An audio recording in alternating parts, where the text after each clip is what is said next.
Hey, what's up, people? Um, Felt compelled to make this video. Um, it's on reasons to not own or buy a car with a manual transmission. Burr, burr, burr, shifting through them gears, right? Reasons not to.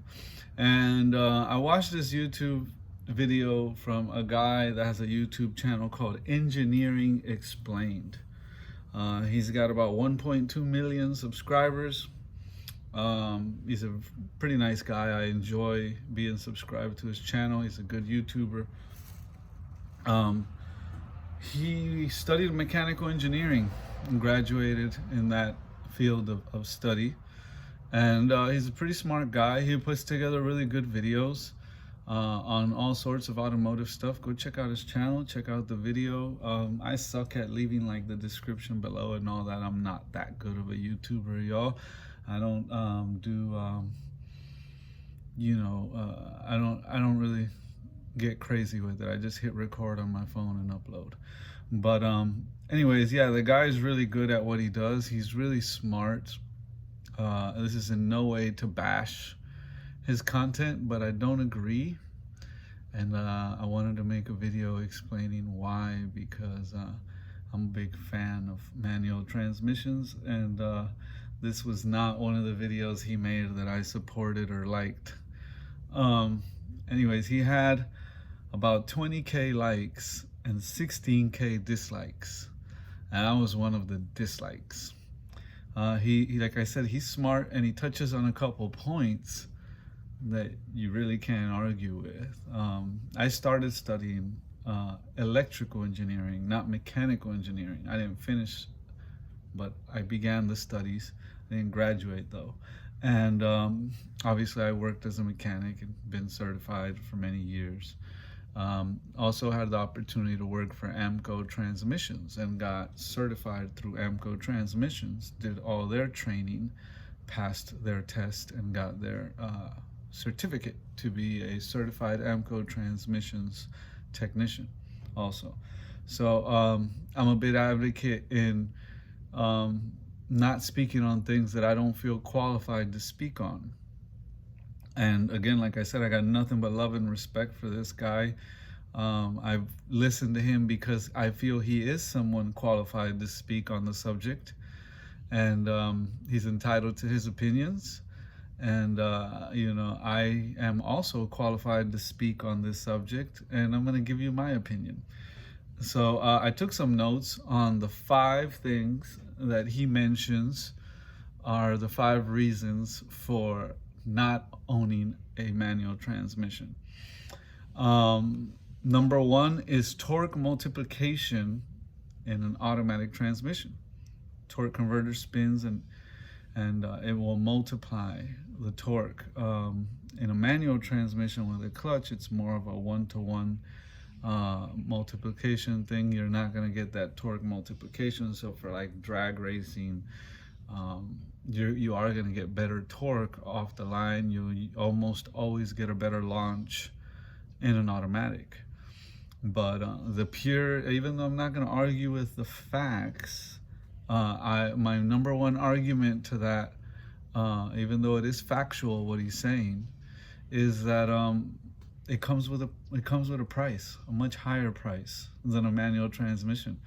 So if that's really important to you and you want to be a drag racer, and drag racing is like super important to you, and all that extra torque and that extra launch is like do or die, a must have for you, then go ahead, go that route. Automatic is better. I do agree with what he says there. You're just gonna pay. You're gonna pay a lot more. A manual transmission isn't gonna cost as much, and any manual transmission, old school diehard like me, will tell you that if you've been driving manuals long enough, you can launch on a guy with an automatic and take him. And he might have the torque multiplication, he might have better gearing, a better transmission, and you're just a more experienced driver that knows your setup and knows how to get the best out of it, and you get them on the launch.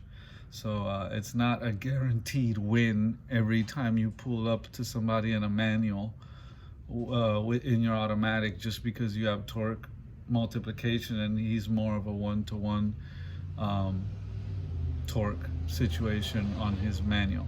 So don't want to spend too much time on that, but that's my opinion on his first point. His second point that he makes is you send a big shock through the entire transmission.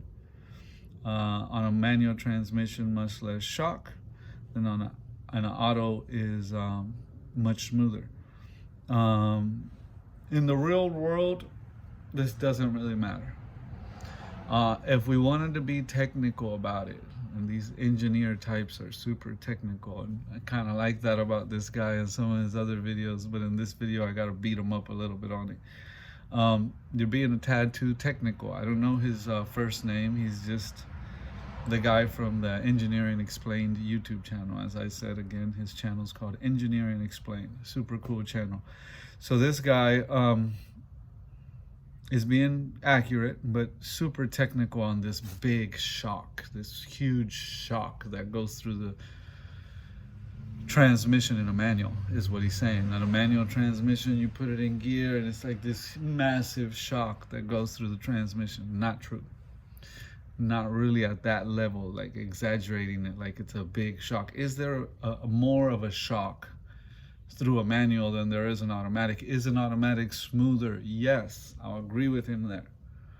But it is not this super big shock, like way bigger than an automatic transmission. That's exaggerating it a tad too much there, guys. The shock in the automatic is minimal. There's you got your torque converter. I mean, clutch disc engagement. It's a lot. It's electronic. There's hydraulic fluid controlling a lot of things. The manual's a lot more, like the name says, manual, a lot more mechanical. There's no electronics helping anything in a manual. So of course you're gonna get shocked. But then if we want to talk about racing, I mean, we can get into different race applications will come with like Healy cut gears, where you can just power. They're designed to actually just power shift right in through the next gear above certain RPMs. Like after 4,000 RPMs, you can just start power shifting that sucker right into gear, and it really doesn't even matter that there's a shock. It's a race car. So if in the first comparison he was speaking from a race car point of view with torque off the line and quicker shifts and all this, so if we want to compare now the second point he's making, let's go back to this race car thing, because I really didn't see him in the video talking too much about like comparing a regular everyday driver, like your daily driver, like you would drive to go to work, to go to school and things like that.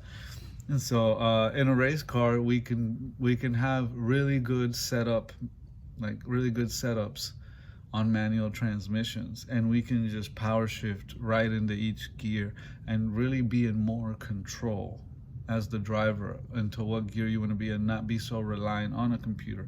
And then this is where if he was in front of me, he'd be arguing back saying that no human reaction time is faster than a computer, and I would say you're right if the computer doesn't fail, but the computer is more likely to fail under abuse and heat.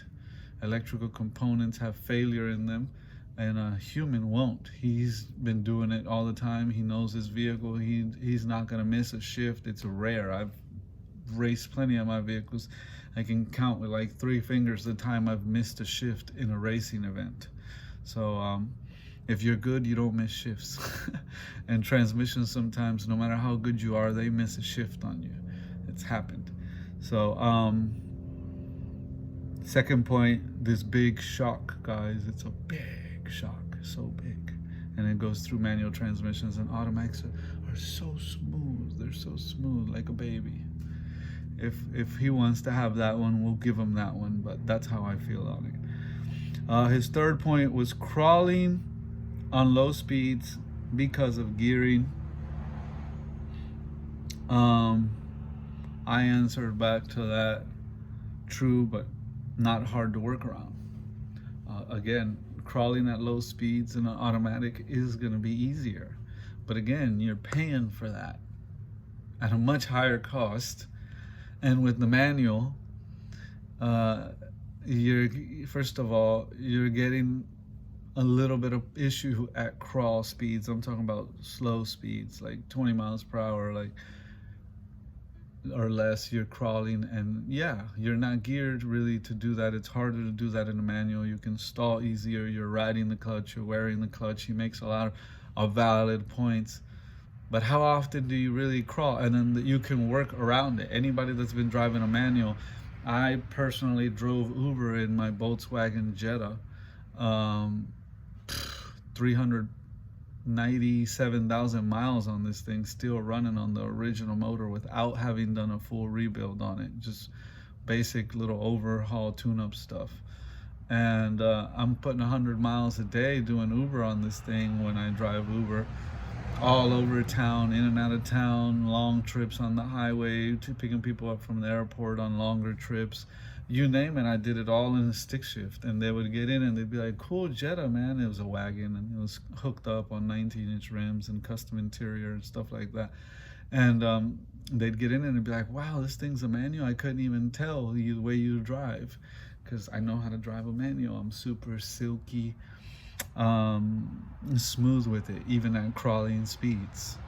And it's just in that stop and go traffic, people complain, oh, it's so hard. First of all, European clutches are much softer than American or even Japanese clutches, and your passenger in the back seat wouldn't even know if you knew how to drive. Even at crawling speeds, if you know what you're doing, you can work around it. I give it just enough gas to get it rolling, and then I coast it. And that's how I crawl. I coast and I control it with braking. So it all comes down to experience on the driver there with the whole crawling speeds. But if you're a novice, if you don't know how to drive a manual as good as I do, if you weren't raised your whole life driving a manual, I could agree with him. You would struggle. It would be difficult for you at crawling speeds, especially. You would probably be stalling your car. Does that apply to everybody? The ones with experience, lifelong experience? No, that's not an issue. And if you don't have the experience, guess how you get it? You stick with the manual. Over time, you develop the experience and you don't have issues. And like I said, when you don't go that route and you go the automatic easy route, it comes at a much higher cost. So on to point 4, he talks about shift speed. Computer and modern cars shift quicker. I answered like a smartass to that, saying depends who's driving. And you can say like look at the Stig. I would argue that the Stig, or there's other better drivers out there too. It's just he's the most popular known that I can mention here that people can relate to. But these professional top quality drivers, a lot of times they're going to shift faster than any guy in an automatic if you put them in a manual. And it just comes down to experience again. Is he right? Yeah, he's right. Technically, the computer can shift faster than a human. I'll give him that one. But even though, how reliable is your little electronic computer? How reliable is it? Like I said, I work for AAMCO Transmissions. John, the owner here in Orlando by Lee 4 and I-4, he was a really nice guy. He got cancer and passed away and sold the business. I don't work there anymore. But I learned a lot working there. The master builder, Rick Perez. I was younger. I used to ride my bike to his house and jump in his truck and ride to work with him every day. And then after work, we would come to his house and rebuild transmissions on the side, little side work he had scheduled out of his garage. And I learned a lot in those years on automatic transmissions. Again, like I said, John sent me to get the training, the AAMCO certified courses and all the training that they require you to have. I was taught by some of the most renowned automatic transmission experts in the country. This guy flew out from California to come and teach us all the ins and outs of the automotive industry, automatic transmission, failure issues happening in the automotive industry, what to look for, how to correct them, things of those natures, how to properly diagnose. I wasn't the master builder, I'll say that. I was, like I said, working with the master builder. I was the diag guy, and if you brought your car to AAMCO Transmissions and you went to the service counter and said, oh, my car is acting up and it's doing this, then John, the owner or the service writer, would call me. I was the guy that would go test drive it, and then I would come back, and then they would hear what you had to say as a customer, what your complaint was, but the final diagnosis was given by me on whether it needed a full rebuild or whether it was an electronic failure or what was happening, or a fluid problem, a circulation clog, any whatever the type of failure it had. It was up to me to diagnose it. So they trained me specifically on that, knowing just how to be able to tell what's wrong with a transmission without opening it up to confirm it. And if I was spot on most of the time, I got to keep my job. And if I made mistakes and they opened transmissions up and I was completely off, then they'd send me off for more training. And if I wasn't learning in the training, I'd be losing my job. So I took it seriously. I learned a lot. And what I seen, the reason why I share with that is because these computers, I noticed the CVT transmissions were coming out. All that stuff was popular. And they do shift pretty quick, y'all. I give them that. I give him that. But I live in Florida again, Orlando, like I said, and this is the sunshine state. It gets hot. I'm a tropical bird. I love it down here. I don't complain about the heat, but the heat is brutal on the cars. It's not like up north. From what I see in his channel, it seems like he lives in colder climate up north and probably doesn't see it as much. But metal to metal creates friction. Friction creates heat.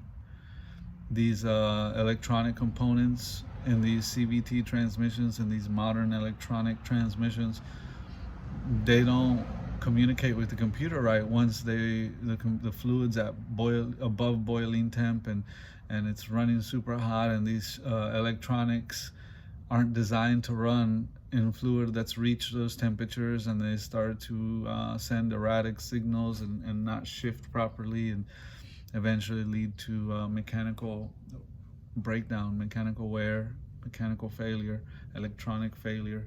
And it's heat. Heat is the enemy. And a lot of these people don't understand that their transmission is running off of a cooler that is dual purpose. It's the radiator that cools the engine, and it's also meant to be the cooler for the transmission. The radiator's doing both functions. A few bigger heavy duty vehicles, that's why you'll see they'll have a separate independent transmission cooler. And I would always recommend to put an independent transmission cooler on anything, even a smaller car. And on the heavy dutier ones, we would even add a separate fan to that cooler. If something were to happen with failure in the radiator, you don't want coolant and transmission fluid mixing. That could be a bad combination if it gets in your transmission. And by having them run on separate systems, you eliminate that, but you also help it run cooler. And like I said, heat is the enemy, especially if you have an automatic transmission with electrical components that don't like the heat. They have limitations as to what kind of heat they can handle. Over time, you have wear and tear. People don't service their transmissions. A lot of dealerships are lying to people. Not to pick on BMW, but they're one of the ones that says it very clearly on their vehicles. This is a lifetime fluid. There's no such thing as a lifetime fluid. Don't let any mechanic tell you there's a lifetime fluid in your transmission. Some of these fluids are real good. Some of these filters are real good. Can you let it go for 100,000 miles and not service it? Yeah. Do I recommend it? No. I recommend you service your transmission every 50,000 miles at most, no matter what you're driving or what your owner's manual says. You want that thing to last. It's not a lease. You're working hard to pay it off. It's a big investment. You want to make sure your automatic transmission runs cool and doesn't have issues. Keep good fluid in it. You want your fluid to stay fresh. You don't want it to break down and thin out on you, lose its lubricity, its viscosity level to weaken. So keep the fluid fresh every 50K, at 50, at 100, at 150, at 200, and so on. And you have less chances of having fluid that's been broke down and wore down over time reach hotter temperatures than what it should, therefore causing electronic failure and poor electronic communication that leads to poor shift points. So you'll be driving these cars. Hondas are big on it, Fords. I'm not gonna name them all. There's a lot of them out here. Volkswagen is one. I don't buy a Volkswagen with an automatic transmission. I get it with the manual. The same thing with the Honda. It'll run forever. People ask me, are Hondas good cars? I say, if you get it with the manual. Because Honda can't make an automatic transmission to save their life, for crying out loud. Toyota's a lot better at it. If you're one of these, I gotta have an automatic, look at Toyotas. I'm not saying they're bulletproof, but they're one of the better automatic transmissions I've seen. Chevy, out of the big three American, has been the one I've seen with a little better automatic transmissions. Honda and Nissan truly suck at automatic transmissions. I hate to say it like that, but yeah, Toyota's been much better. We're not going to get into the whole wars on the different manufacturers. We'll leave that for a different video. But the point is, do they shift faster? Yes, they do. When they're new, when the fluid is good, and when the transmission's computer, the TCM, is working 100% like it should, yes, they shift faster than a manual would. But do they stay like that? No. When the fluid is bad, when they're high mileage, when they're worn and abused and had crap ton of miles on them, do they shift faster than a manual? No. A lot of times they're high revving, shifting late, all kind of issues. So that was his fourth point. I stayed a little longer on that. Forgive me, but there was a lot that needed to be said there. Number fifth point he makes, his fifth point is easy to stall a manual transmission. And like a jackass, I said, only if you suck. And it's true. They are easier to stall. If you don't know what you're doing, you're going to stall that bad boy, right? He made a comment about, he was driving a Ford Escort, I think it was, and they have a much shorter throw. He says he's right about that. I'm not going to argue with him on that either. But he stalled it out, trying to back up in reverse on a hill and this and that. Listen, I'm not trying to pick on the guy. Like I said, I really like the guy. I got none of love and respect for him. But I think I've stalled about 2 or 3 times my whole life, and I've literally drove a stick my entire life. And I drive customers' cars for a living. I turn wrench for flat rate for a living for years in a customer service environment, and I'm in and out of different cars, more cars than he's driven. I guarantee you that. I get you that he's an engineer, and he has this YouTube channel with 1.2 million subscribers, and he travels and he does all different kind of awesome content and videos on different cars that he gets to get in and out of and drive. I get that. I'm well aware of that. And I'm telling you, knowing that, I can still tell you, him, everybody else on the little interweb, I know I've been in and out of more cars than he has. Maybe not cooler cars. I have got the opportunity to drive some really cool cars. I'm not saying that all I drive is everyday daily drivers. I've been in all kind of fancy exotic stuff, American muscle stuff, old school manuals with 3 on the tree, old school way, like I've driven them all. I've driven buses with massive amount of gears in them, manual buses, 13 plus gears. So I've been in and out of a lot of vehicles. I promise y'all, I've been in and out of more vehicles than he has. So yeah, I'm getting older. I've been doing this since I was a little itty bitty kid, working on cars since I was like 16 years old, and pushing 40 here, and I've been around the block. I'm not fresh off the porch. I've driven a lot of cars, and when I tell y'all God's honest truth, I've probably stalled about 3 times maximum my whole life. It's just, when you get in a car and you've never driven that car for the first time and it's a stick, the first thing I do is get a feel for the clutch.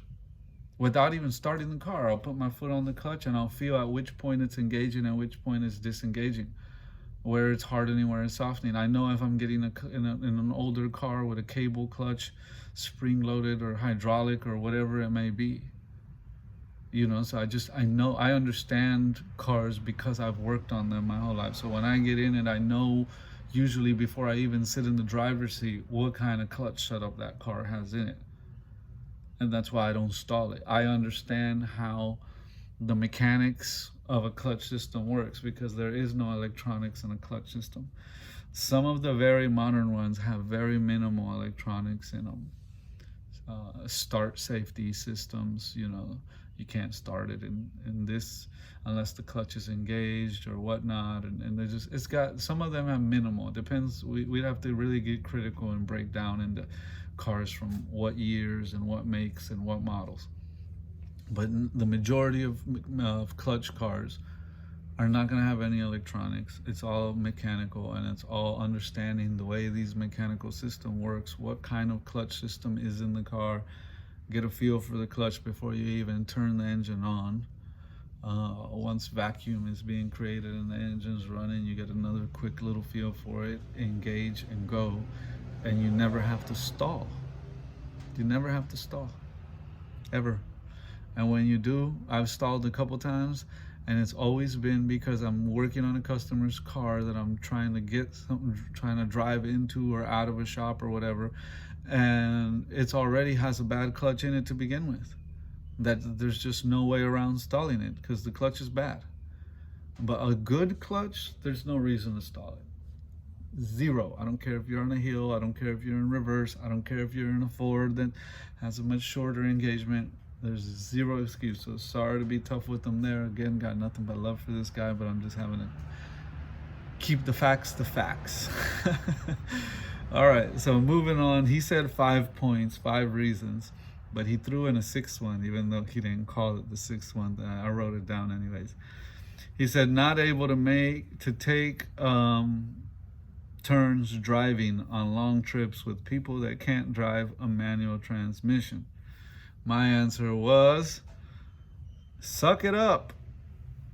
Nobody else should be driving your car other than your wife, because he mentioned, oh, I have a Subaru, and my wife can drive it, and I can drive it, but we go on long trips, and my friends can't take turns with us and drive, and there's nothing meaningful about driving a Subaru on a long trip, so you kind of wish they could take turns and drive, and that's just where we disagree. For me, like, my cars, nobody drives but me or my wife. And I mean, I'm technically not married and what have you, and nobody drives. But if I was married, I mean, it would just be me and my wife that would drive our vehicles. Nobody else drives our vehicles. So, or our kids maybe, if that, and not all the kids. Depends which ones qualify to drive which vehicles. They can't just drive any vehicle or all vehicles. But anyways, your friend shouldn't be driving your car to begin with. Suck it up, buttercup. That's what I got to say about that. And driving on the highway in a manual is the same as driving in an automatic. You're in your highest gear, and you're just whatever, 5th or 6th gear, whatever, how many gears you got, and you're just gone. You got cruise control, same thing like an automatic. So that doesn't matter. Driving on the highway is not an issue. It's, even if you don't know how to drive a stick, is what I'm trying to say. Like, if you really had to switch with somebody on the highway on a long trip, and they're just going on a highway for miles and miles, you want to switch with them at night when there ain't a lot of traffic, teach them how to get from 1st gear to 5th gear, even if they suck at it. Once they get there, all they got to do is keep their foot on the gas once they're in top gear. There's ways around it, is what I'm saying. It's a lame excuse. I didn't like it. I feel like he's bullying the manual transmissions with these lame excuses. And even though from an engineering standpoint, if we want to get technical in the technicalities of it all, you can say he's right, but in the real world, blah, whatever. He went and made another video, and I watched them both. And this one I did click like on. reasons not to buy an automatic. What do you know? He did reasons not to buy, 5 reasons not to buy a manual. He did a 5 reasons not to buy an automatic. I agreed a lot more with his reasons not to buy an automatic, but I'm gonna go through those too. And he did it in 2 videos. I'll keep it all in 1 video. I know we're at what 30 minutes now, but we'll make it valuable here for you. We'll make it worth your time. That way you get both perspectives. The price of an automatic is more expensive. Yeah, gotta agree with him there. He's absolutely right. Like I said, I agreed more with what he was saying on this video. It is more expensive. The manual is less expensive, and the manual is more fun to drive, a lot more engaging. Efficiency, number 2 was efficiency, and he says it's not the same as fuel economy, and I gotta agree with him there. He's a smart dude. He knows what he's talking about. Efficiency is not the same as fuel economy. Efficiency, how efficient is an automatic versus a manual? And a manual is more efficient. It's just less chance of failure, less components that rely on each other to be able to operate and get that vehicle where it needs to go. It's definitely more efficient. What else did we put? Oh, some vehicles, yeah, he made a point, like the Mustang got pretty much the same fuel economy from a manual to automatic. And that's very true, and I wanted to speak on that. The efficiency and the fuel economy is different, but even though the manual is more efficient, not all years or makes or models, but in a lot of them, I could tell you where you can take, like the example he used, the Mustang, and there's plenty other examples, where it's like the Mustang with the manual and the Mustang with the automatic, we're pretty much getting the same gas mileage at highway speed, and I think it was like 1 less around town in the city in the manual than versus the automatic. So it's pretty much the same, 0.1 less miles, 1 mile less per gallon in town on the manual versus the automatic. So big deal. They're pretty much spot on. That's spot on. They're pretty much equal. So gas mileage can be the same, not always the case. When it's not the same, it's usually because automatic wins. The automatic, number 3, he says the automatic transmission weighs more, usually even up to as much as 150 pounds lighter. The manual can be up to 150 times lighter than an automatic transmission. I gotta agree with him there too. I mean, you, like I said, you just have less components. I've swapped so many transmissions, I've lost track. Give me a second, I gotta get a sip of this water.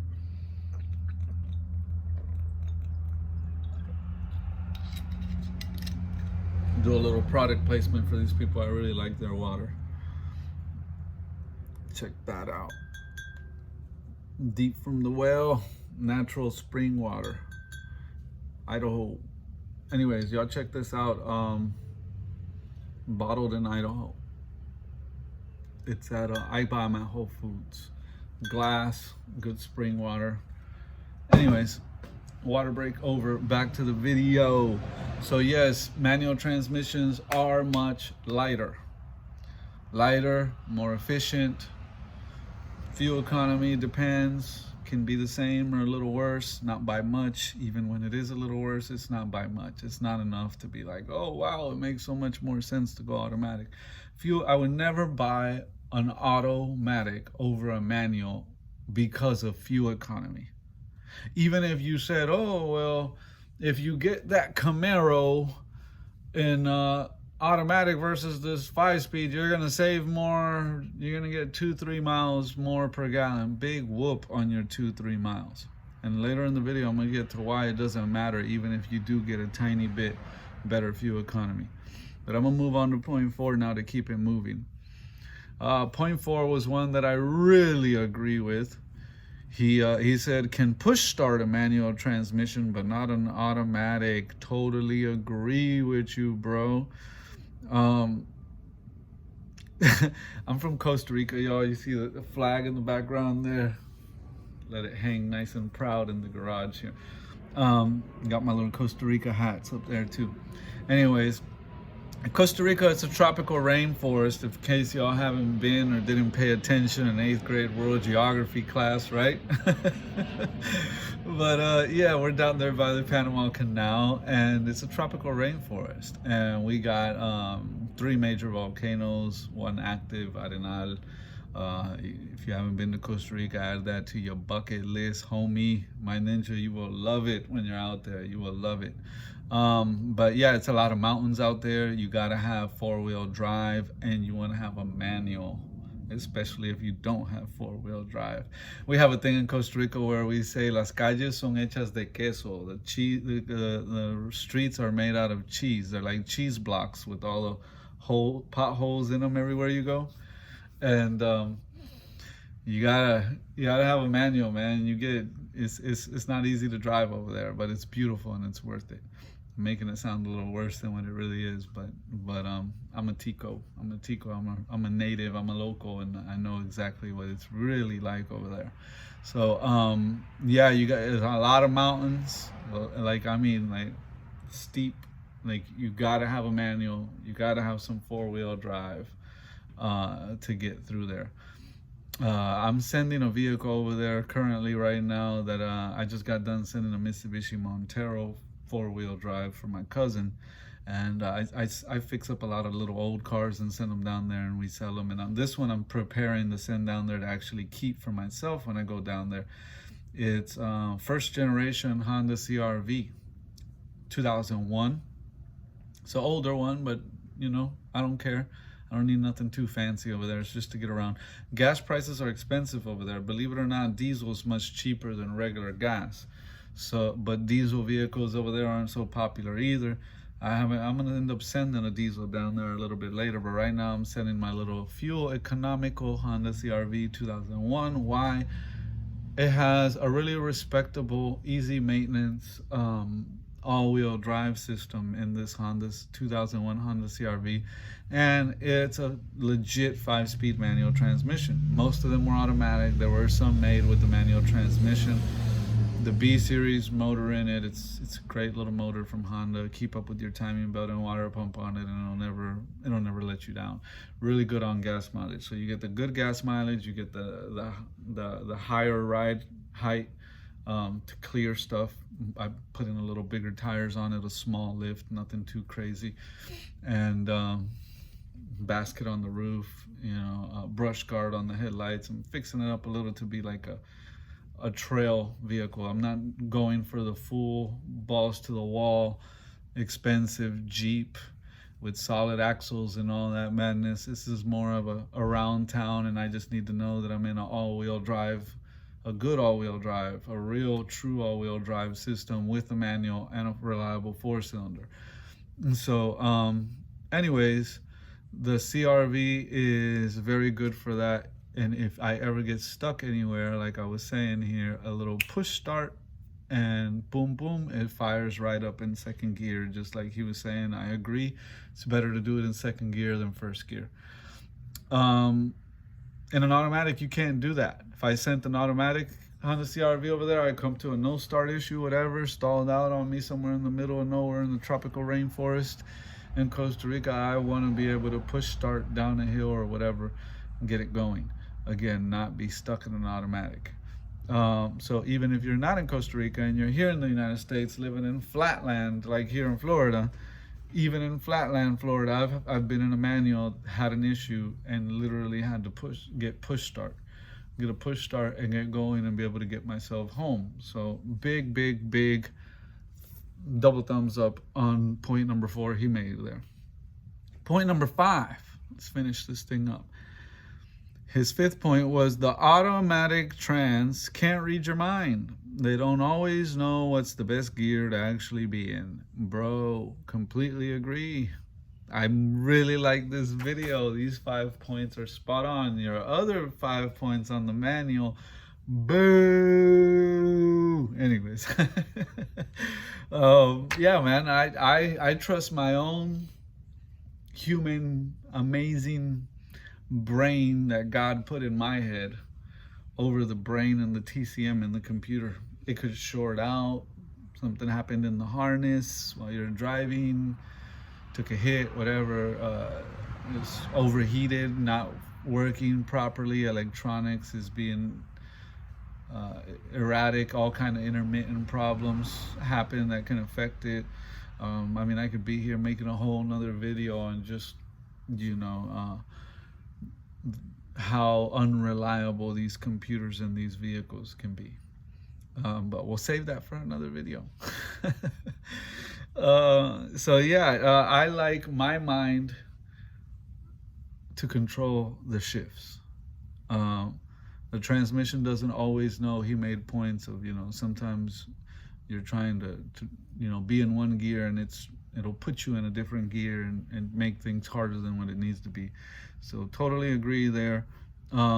That pretty much covers his 5 points on why not to get an automatic, and his 5 so-called points on not to get a manual, which was actually 6 points, because he threw in the not being able to switch drivers on long trips with people that don't know how to drive a stick.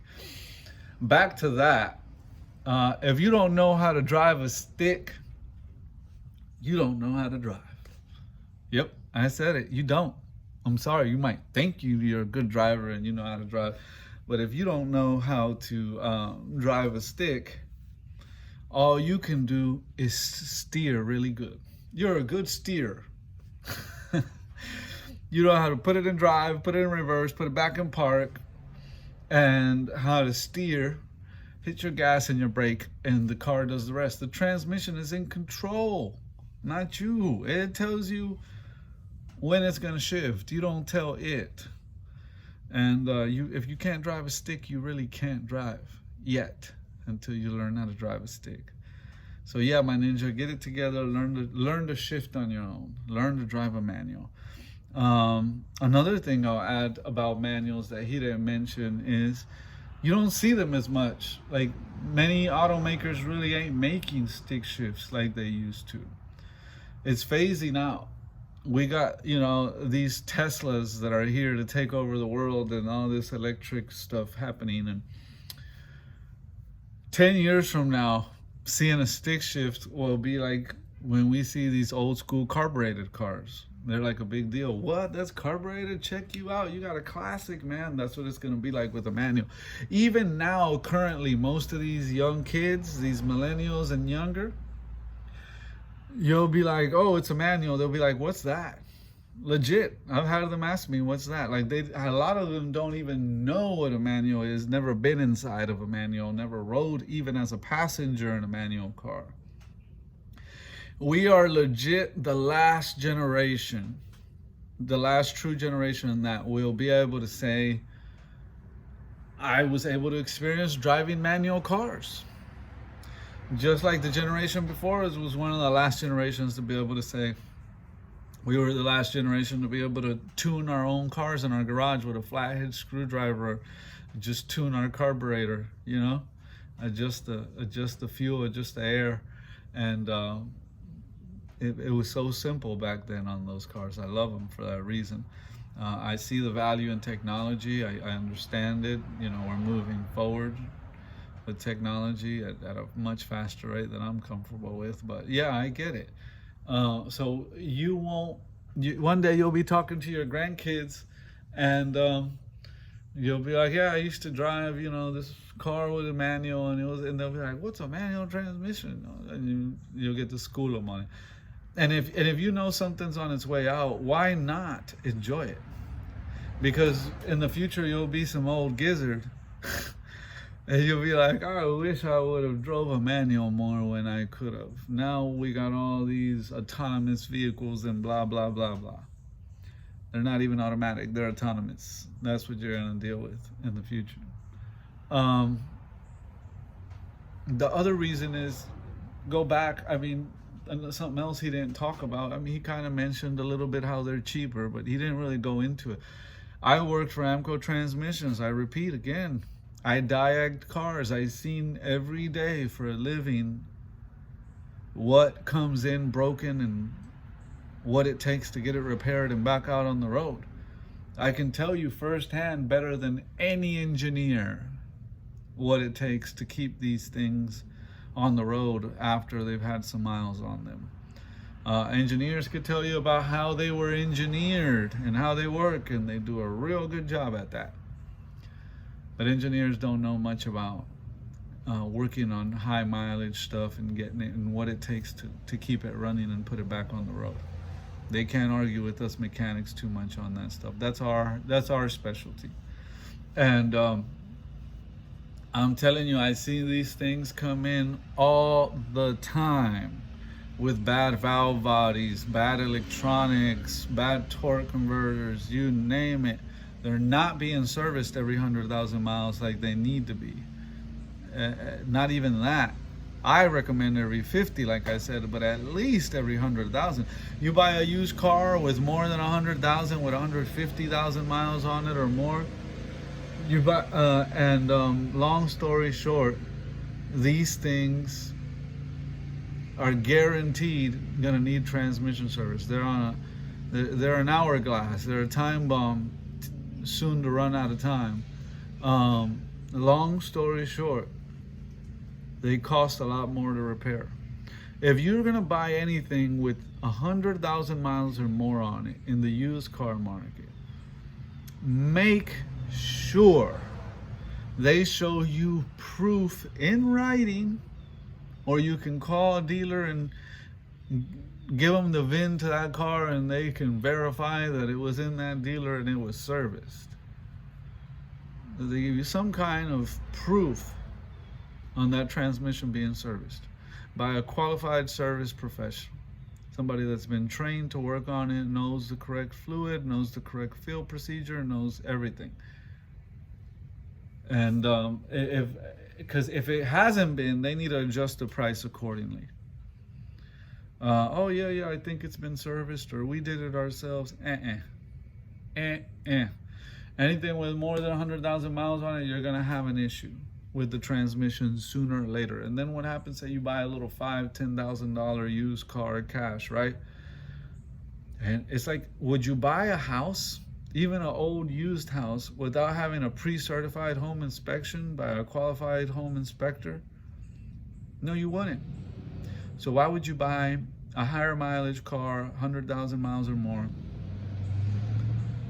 used car, make a 5 to 10 grand investment, whatever you're spending, whether you buy it at the auction, at a used buy here, pay here, one of these buy caring apps, Craigslist, Facebook Marketplace, I don't care where you buy it. If you're making an investment, why not have verifiable proof on the transmission having been serviced?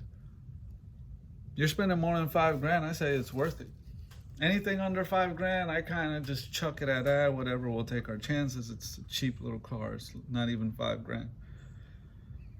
Maybe to you, your little $2,000 car is all you got. You've been rubbing them pennies together trying to save up some little scratch to go get that little $2,000 car, and everything's counting on that thing working. You better treat it like it's a $10,000 investment and get it checked before you buy it.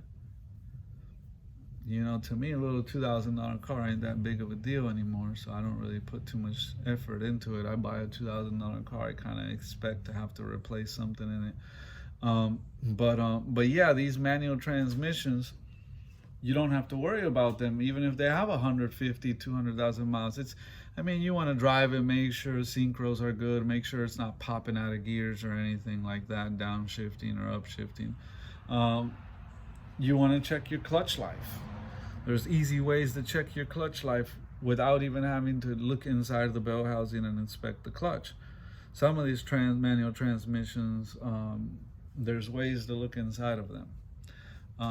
You can remove slaves and stuff and stick the little camera, snake camera inside, and you can then see how much clutch dust breakdown is built up inside of there. You can usually get an idea if that clutch has been replaced yet or not, or it hasn't been, how much life is on it. There's ways to check it physically like that. But another quick way is put it on a slight incline on that hill and try to take off in second gear and see if it's got enough bite in it to do so, and how well does it do that. That gives you a good idea on how much life is really, how much meat is really left on that, how much grip and go that clutch still has in it.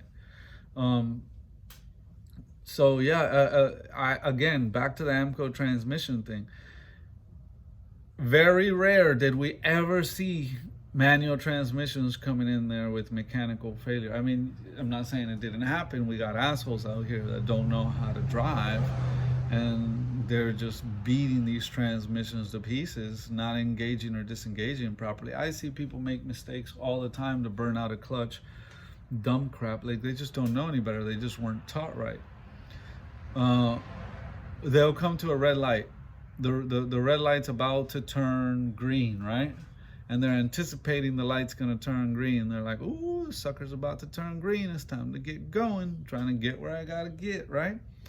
And they'll put their foot in the clutch and they'll put it in first gear and they'll be there ready, balancing the clutch and the gas, ready to just zoom and take off, right?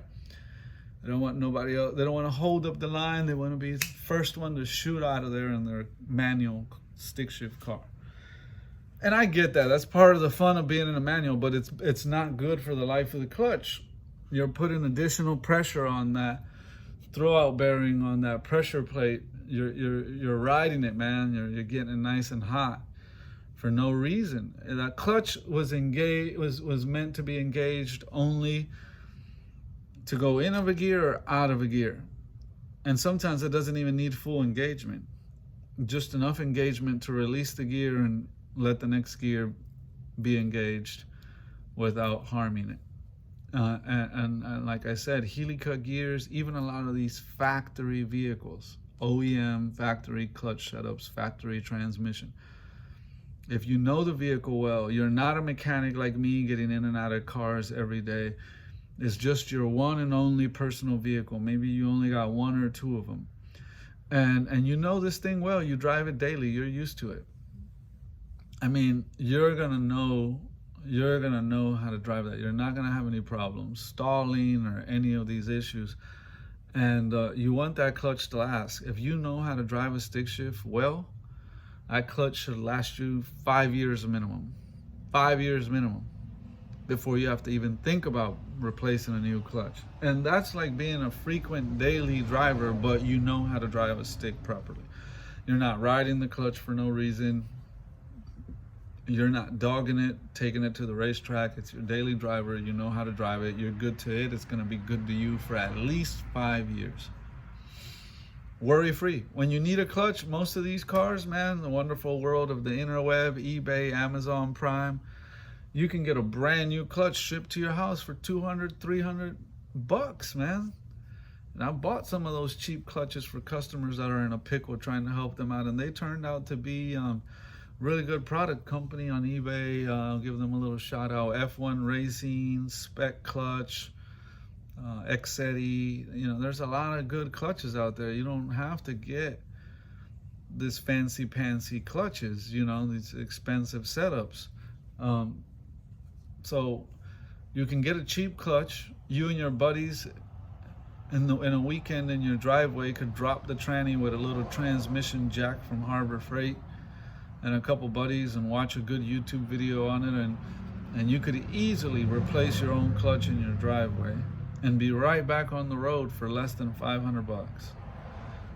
Automatic goes bad. Ooh boy, better bend over and take it. I worked at AAMCO. I know what I'm telling you. I mean, you're talking minimum $2,500 and up, just for just to open it up and put your transmission back together properly. And that's, you know, we don't know what else broke inside there until we open it, and that price is subject to go up before you can really pick this thing up. And you know, people will come pick it up and they'll get hit with a bill, and they're just like, you could see it in their face, the pain and the hurt of owning an automatic. I've seen it too many times.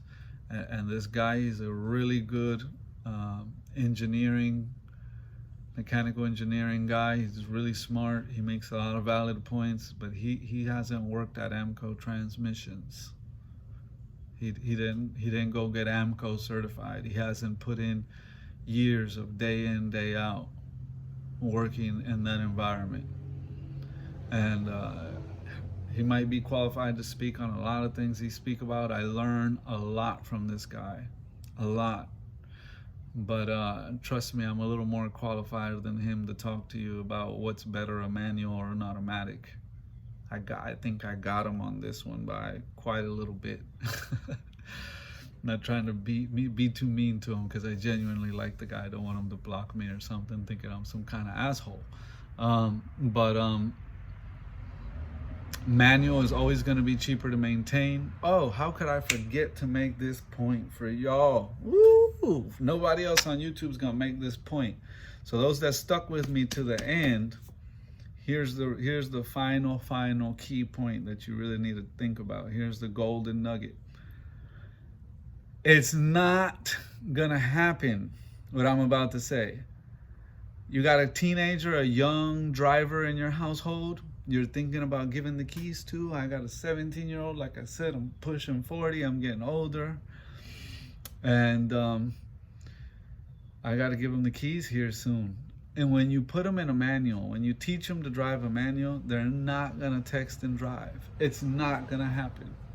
You can't text and drive in a manual. You can't. It requires too much driver engagement for you to do it. I mean, you might be stuck at a red light waiting for a train to cross or something. A traffic jam where there's an accident and people just ain't moving. And yeah, you might be able to sneak off some texts in the car here or there. It's not like you can never text. But when you're driving, when you're scooting through traffic and you see all these people with the fishbowl windows, no tint, and they're just like in the car, like with one hand like this on the phone and driving, and you're just like, put that crap down and wait till you at least are at a complete stop before you start texting. Man, that's crazy. It pisses me off. And in a world of too much of that happening, ain't it nice to know you're going to be one of those parents that puts your kid in a car that can't text? He can't text and drive. Here's the keys to your new car. It's a manual transmission. Good luck texting and driving. Even eating and driving in a manual is complicated. So you don't do it. You eat in the restaurant. You go inside. And when you go through the drive-thru, I usually go through a drive-thru and then I'll pull out somewhere in the parking lot, in their same parking lot, under a tree, usually find shade, and put my windows down and sit and eat there. And if it's real bad outside, raining, whatever, too hot, I'll keep the windows up, keep the car running with some AC, put the e-brake up, and just eat, and then keep driving. But I don't really drive around and eat too much unless I'm in an automatic. And when I'm in an automatic, I text a lot and drive. I'm guilty. No, I said it on the internet. But I do it when I'm driving an automatic, and it sucks. And I get yelled at for it by Daniel, by my son. He was like, Dad, put your phone down and drive. And I'm like, you're so right. But it's an automatic. Who cares?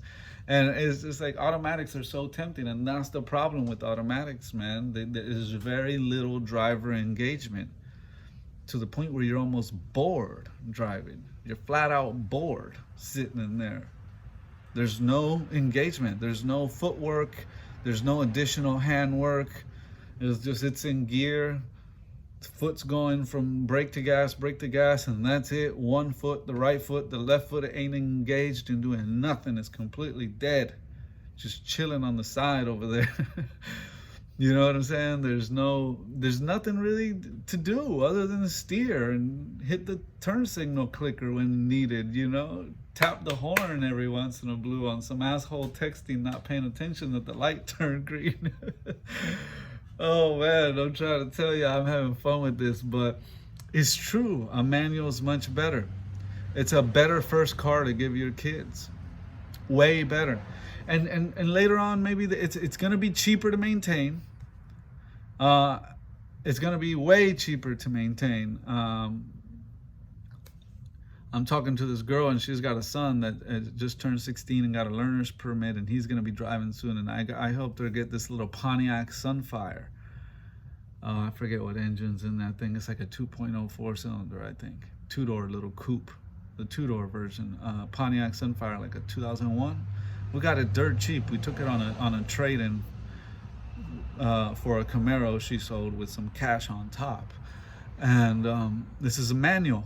A manual Pontiac Sunfire has no power, none, no balls, no get up and go. But it gets you around everywhere you gotta go. It's reliable. It's good on gas. It ain't left them stuck nowhere. And I told her that's a great first car to give to your son for him to learn to drive stick, because it's not super fast and powerful to where he's gonna hurt himself, but it's gonna keep him from texting. It's gonna keep him engaged in the driving process. Put a little louder muffler on there, make him feel like he's going faster than what he really is, and annoy everybody else. They could hear him coming from a distance, whatever, who cares? Put a little system in it. We put some rims on it, make it nice for the kid, and it'd be a great first vehicle. He'll learn to drive stick shift good in there. He won't hurt himself. It's not too much that he can't handle as a new driver. And then as he gets better and gains experience over time, then he can upgrade to a real manual with some more power, with a bigger 4-cylinder, better 4-cylinder, more torqueier, or even a V6 with a manual, or a V8 with a manual. Who knows? Definitely a good first vehicle is a manual, all day, every day. When I was towing cars with my truck and my trailer, I preferred to tow with a truck that had a manual. I started off, my very first truck was a Dodge Ram pickup with a manual, and it had a V8 and it had a manual transmission. It was a single cab with a long bed, and that was a rare combination in those Dodges, but they made them like that. It was like the Walker Texas Ranger truck, but long bed, single cab, manual, V8.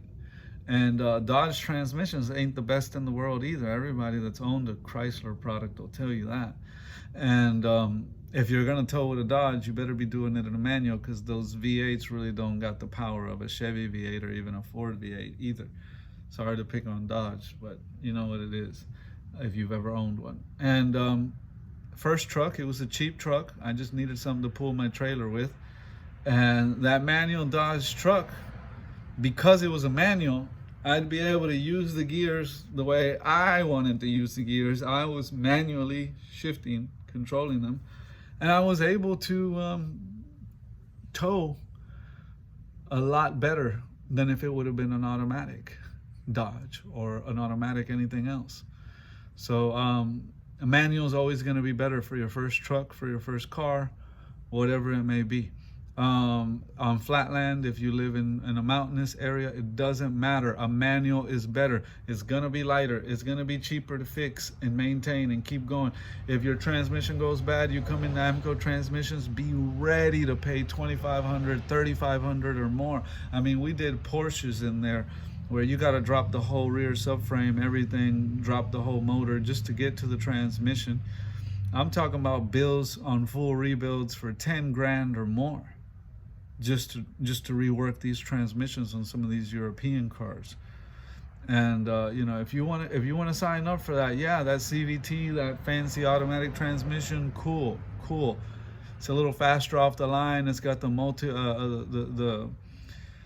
multiplication of torque versus the 1-to-1. It's got a lot of these different pluses that engineers can tell you all about. But at the end of the day, it comes at a higher cost. Comes at a much higher cost. It costs to play at that level. So when you're in a different phase in life and you can afford to rebuild that automatic transmission on that car that you made a $10,000 investment in, $5,000 investment, if you could afford at least 3 to 4 grand on a transmission rebuild, then yeah, enjoy that automatic. But if you can't, and you don't want to spend more than $500 to $1,000 on replacing a clutch, replacing the clutch is the way to go.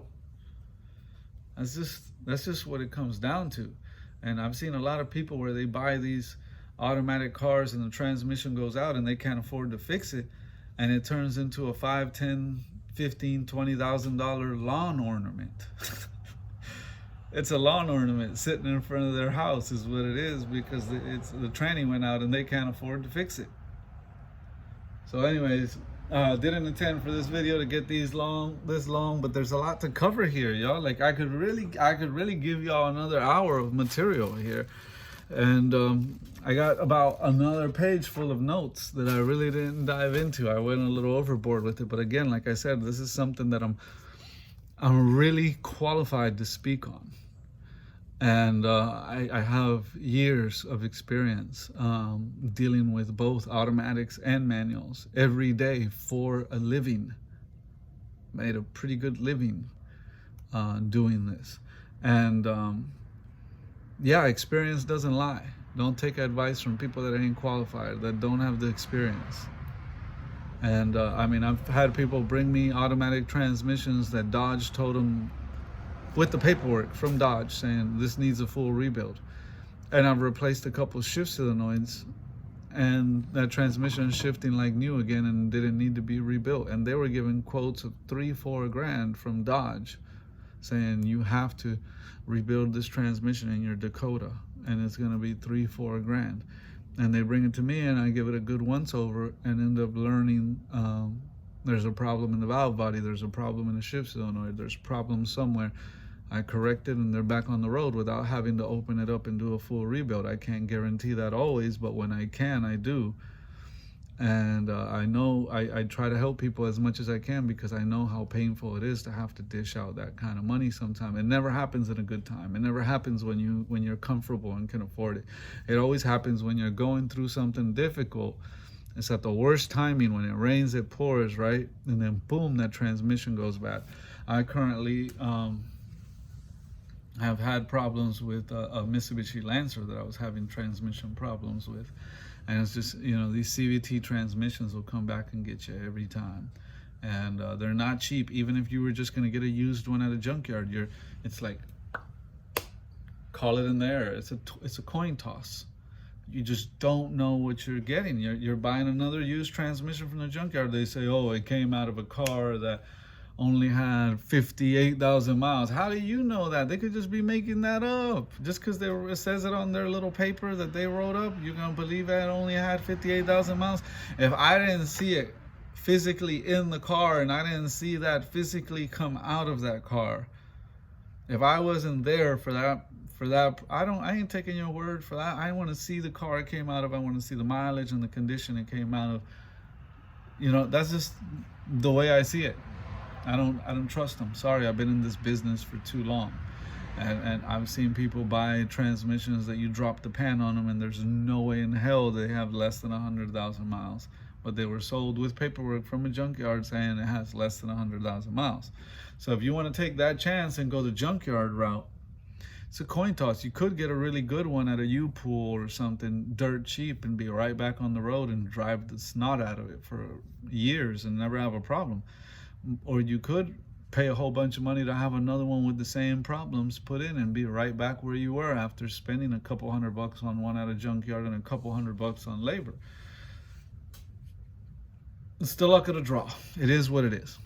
So automatics are a pain in the butt when it comes to keeping them on the road reliably, especially at the higher mileage points of their life. Manuals, no matter how old they get, they take that licking and keep on ticking. If they leave you stranded somewhere, the engine, whatever, something goes wrong, push start and you're back on the road, baby. That starter gave out on you, you're back on the road with a little push start, you know. Lighter, more efficient, easier maintenance. There's no filter when you drop. You just change the fluid, the gear oil, usually GO4, GO5. It's used a lot, or regular Merc Dex, whatever goes in it. Some of them use automatic transmission fluid for fluid in the manuals now. So yeah, all you're doing is releasing one bolt, letting the fluid drain out, and refilling it with fluid. That's it. Do you have to hand pump them if you don't have a better pump, air pump or something? Yeah, big deal. But you can still do it in your home, in your driveway yourself, and just put fresh fluid in that transmission and do a clutch adjustment.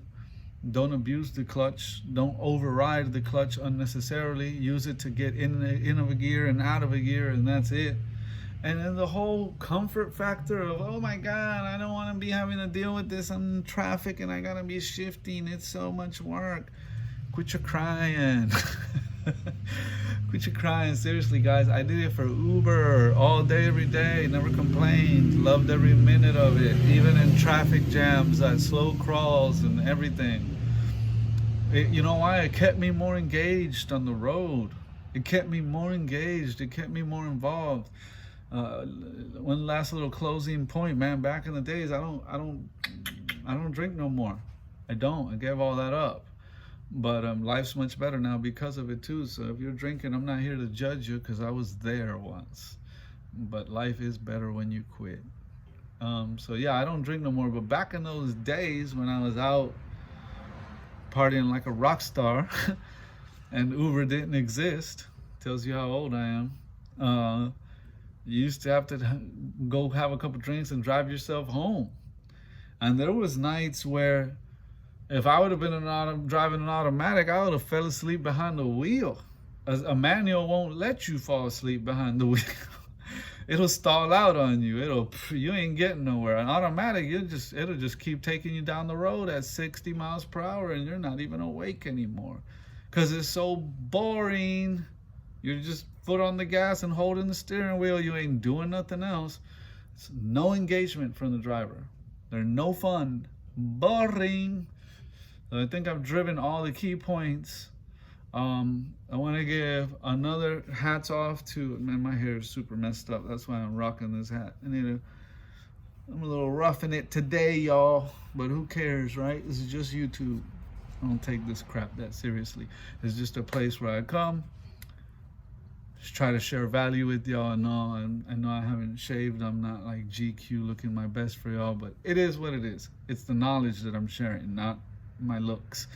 But anyways, hats off to this awesome YouTuber from Engineering Explained. Go check out his YouTube channel.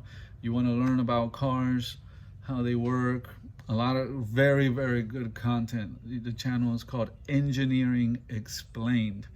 And boy, does he do a good job explaining it. He makes much shorter videos than I do, much better quality videos than I do. Go subscribe to his channel, hit the bell, leave him a nice comment. Hopefully he doesn't block me for finding out I made this video on him. But yeah, he's already got 1.2 million happy subscribers to his channel. You can be a new one. Again, like I said, on the reasons not to buy a manual, I was one of the 16K dislikes, but there was 20 likes.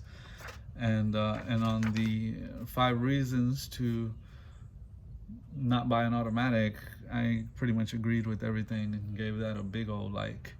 So that was my take on both of those videos he made. Go check out his channel. Thank you for watching my video. Hope it brought more light on the subject. I truly admire this guy, learn a lot from him, but I feel a little more qualified than him on these particular subjects. So I wanted to put my 2 cents on it.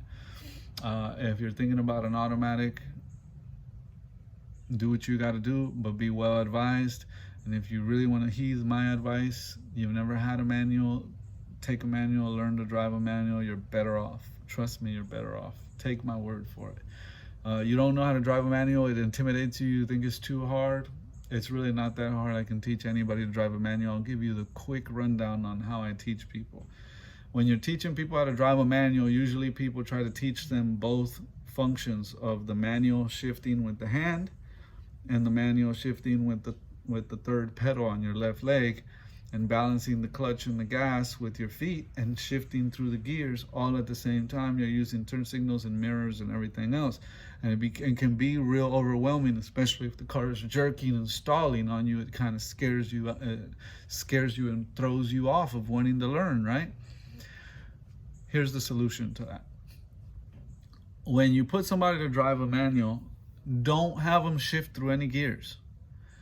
Just put them in first gear, put them on a slight incline, e-brake up, shut the car off, and then let them get in, have them put it in first gear, have them start the car, put the e-brake down, put it in first gear, go through all that process, and have them take off on an incline only in first gear, and that's it. And what I do is I put like a 2-liter, obviously an empty 2-liter that I just fill up, with water or something, and I'll put it about 2 feet behind the back bumper, because that's about how close people usually ride you in traffic. and that 2 liter will be back there about 2 feet from their back bumper. I'll put the e-brake up, let them get in the driver's seat, start the car up, put it in gear, put the e-brake down, and I want them to show me that they've figured out how to balance the clutch and the gas, that proper balance, without it stalling out, without rolling back 2 feet and knocking over the 2 liter back there behind the back bumper. And I focus on just getting them past that point, not on driving and shifting through gears and traffic and all. I find a little driveway, a small hill somewhere where there's nobody around, and I just have them do that over and over until they get really good at that. And what I accomplish by that is now they have gotten really comfortable with balancing the clutch and the gas on an incline without rolling back and knocking over a 2 liter. Now they're confident, they're not stalling out. We've taken that jerking and stalling out of the equation. So it takes the stress out of the equation. So now that they've got the clutch and the gas figured out with no additional stress of which gear to be in and all that, then I say, okay, you got the clutch and the gas figured out, we ain't stalling. Even if somebody's riding you real close, 2 feet behind your bumper on a hill, you know you got this. Now let's actually drive and start going through all the gears. And by that point, they're so good at balancing the clutch and the gas from having started just focus on that on a hill, that they realize, man, the shifting through the gears ain't nothing. What was hard was learning to balance this clutch and gas on a hill, on an incline. And then I have them run through all the gears, obviously engaging, disengaging clutch to get through all the gears. And I'll have them do that in a not so crowded public road. And then I'll work them into a more traffic tight situation, but once they're ready for it, I don't rush them into that. And then once they've mastered that, I'll finish the lesson by taking them back to the same incline that I taught them to balance the clutch and gas on, but this time I'll have them do it in reverse without knocking the 2 liter in the front of the front bumper as the car would want to roll down hill opposite. And if they can do that, they've mastered the art. They've been taught properly how to drive a stick shift, and they won't stall out, and they won't be overwhelmed and stressed out in traffic trying to learn. That is the truest, best system that's yielded me the best results at teaching people to drive a stick. I love my sister to death, don't want to put her down, but she's a bit of a slow learner, literally diagnosed with it. I'm not trying to be mean in any way. And she really struggled to learn to drive a stick, and I'm her younger brother. And I taught her using this method in Shenandoah Valley mountains of Virginia on a hill. And that's all we did was just forget about all this shifter stuff. Just first gear, take off without knocking that 2 liter behind you on this hill. That's all you got to do. Stalled out again. You feel where you're releasing clutch too fast, not giving it enough gas. That's why you're stalling, blah, blah. Talked her through it, calm, without stressing her out. You know what I'm saying? And she learned. She got it, man. She got it. And now she drives stick. She's a badass too. She can drive a stick real good because she was taught by the best. Yeah. So you can teach anybody to drive a stick. It doesn't matter how horrible you are. It doesn't matter if you're a slow learner. And if you're scared of learning and you say, oh, they tried to teach me, it was horrible, it stressed me out. It's because you weren't taught right. You weren't taught the way I was explained. I can make it a fun, positive experience if you just allow me to teach you my method and do it that way. So rewind this, take notes, watch it again, share it with a friend. I'm really not here for subs or likes or subscribers, but I am here to add value with this information to people that need to gain from this value, that need to gain from this area that I have expertise and many years of experience, a lot of wisdom in this area. So take from that and share that with anybody else that might benefit from it. And thank you for your time. Thank you for watching. God bless y'all. Get yourself a manual. In the end, you'll feel super cool that you're like, yeah, I know how to drive a manual. You're the last generation that'll be able to. They're becoming extinct like dinosaurs. They're rare. They're cheaper to maintain. Guys think it's super hot when girls know how to drive a stick. Yeah, I'm single, and that's what I look for when I look for a girl. Can she drive a stick? Because yeah, like you said, you take a road trip, you want your girl to be able to switch with you, and gotta drive a stick, and ain't nobody else driving our car. Anyways, what's wrong with you letting your friends drive your car? Anyways, we're gonna wrap up the video. Make it a good one, y'all. God bless y'all. Thanks again for your time here. Peace.